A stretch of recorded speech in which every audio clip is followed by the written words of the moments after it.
It was one of those gray evenings when the city felt heavy, like the sky was carrying secrets. The kind of evening where headlights smeared across wet pavement and people rushed without looking at one another. Ethan Burke didn't usually walk home. CEOs normally don't. But today, his car service was stuck behind an accident and he decided to step out. He needed air anyway. His head was pulsing from meetings, numbers, deals. Everything except what really mattered. His 8-year-old son Leo walked beside him, dragging his tiny backpack, humming to himself. He rarely spoke. Selective mutism, the doctors called it. Ethan called it something else. His greatest failure. He couldn't fix it. He couldn't fix him.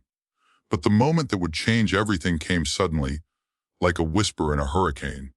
A small shape, curled beside a closed bakery door. A child. Shoes too big, hair tangled, clothes torn, shivering, and holding a cardboard sign that looked like it had been rewritten too many times. I'm hungry. Leo stopped walking. And then, in the rain and the noise and the frantic rhythm of the city, Aria lifted her head, and she smiled at him. A tiny, fragile smile, the kind that shouldn't have belonged to a child with nothing, and without hesitation, without fear, without thinking. Leo stepped toward her, and he touched her hand, softly, gently, like he somehow knew her. Ethan froze, because Leo hadn't willingly touched anyone in 3 years, not since his mother died, and now he touched a homeless girl. And then, with a trembling breath, the impossible happened. Leo whispered, his first voluntary word in years. Ethan felt the world tilt. Aria blinked. Her lips parted. She gasped. You talked? She whispered back, voice raw, hoarse, scared, hopeful. Ethan's heart pounded in his throat. He dropped to his knees, staring between them. Lil buddy, did you just... But Leo didn't look at him. He only looked at Aria.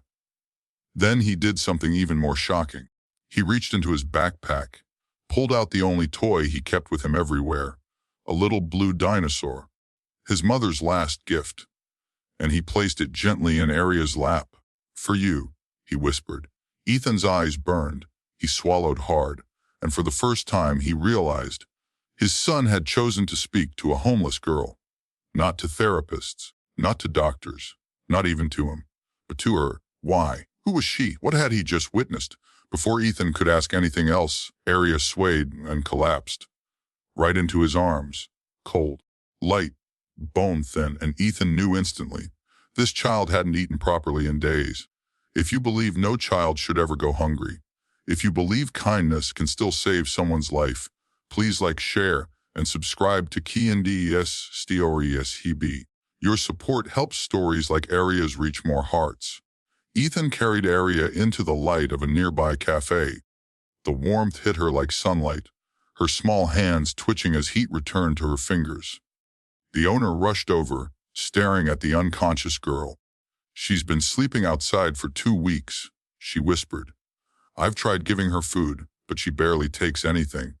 She says it has to last. Last. Ethan murmured. Why? No one knew. But Ethan saw things differently now.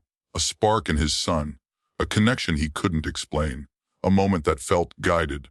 He had watched Leo close himself off piece by piece after his mother's death, her singing voice disappearing from the halls, her laughter replaced by silence, her warmth replaced by cold sheets he couldn't bear to wash. Leo had stopped talking the night she died in the hospital. He had been holding her hand. Then he stopped touching anyone else's ever again. Until today. Until Aria. Ethan sat beside the small girl now wrapped in a blanket, breathing softly. Her ribs showed. Her cheeks were sunken. Her hair looked like it had lived its own war. Where are your parents? He whispered. She blinked awake, eyes huge, glassy, too old for her tiny face.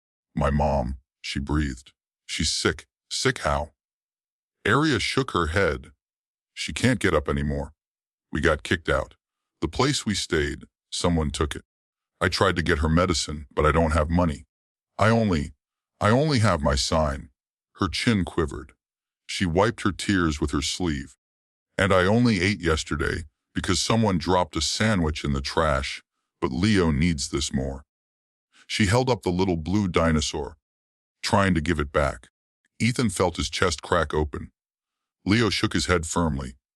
Keep, he whispered, and Aria's lips trembled as if someone had given her the world. Ethan didn't waste a second. Take me to your mother, he said. Aria hesitated. What if they take me away from her? People tried before. They won't, Ethan promised. Not tonight. But outside, someone had been listening. A security guard from a nearby upscale store. A man who had shooed Aria away many times before. She's a street kid, he growled. You're the CEO of Burke Industries. Don't get involved in this filth. Ethan turned slowly. What did you just call her?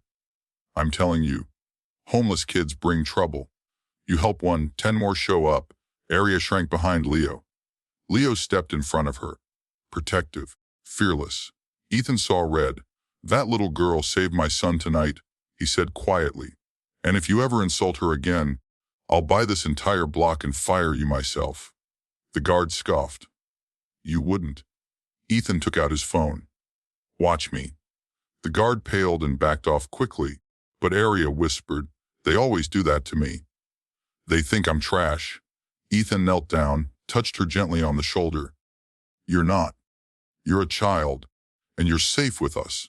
They followed Aria through alleyways and cracked pavements until she stopped beside an abandoned warehouse. Inside, on a thin blanket, lay a woman. Gaunt, burning with fever, barely breathing. Mom, Aria whispered. The woman opened her eyes weakly. Aria, sweetheart, you came back.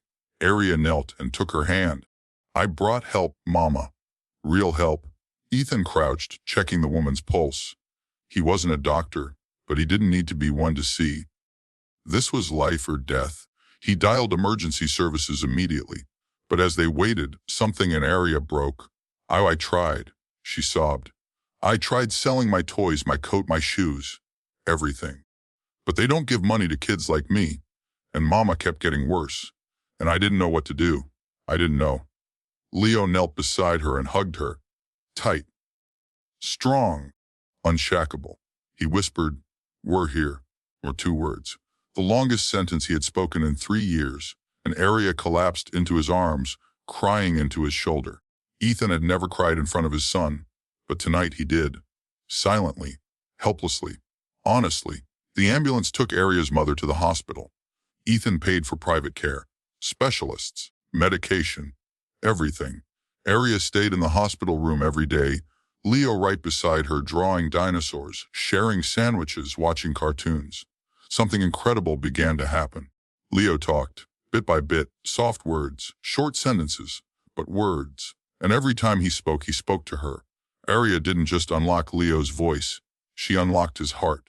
And Ethan found himself visiting them daily, sometimes sitting in silence, sometimes reading stories, sometimes just being there.